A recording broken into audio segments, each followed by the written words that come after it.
How to fix your Whirlpool wash machine. This one.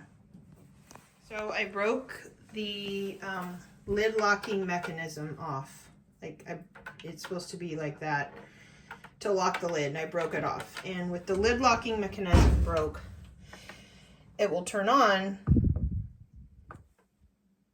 but it won't start washing because the safety feature in the lid lock. And if you Google this, it's going to tell you stuff like disengage the wiring for the lid lock, override, blah, blah, blah. Anyway, you don't have to do that because it's super easier. You just need to go to your local hardware store or appliance repair store and get this new piece.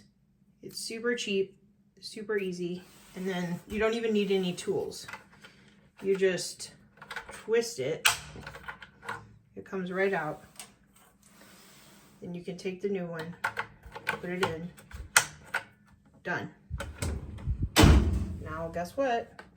Well, your washer will now work. There it goes. You're welcome.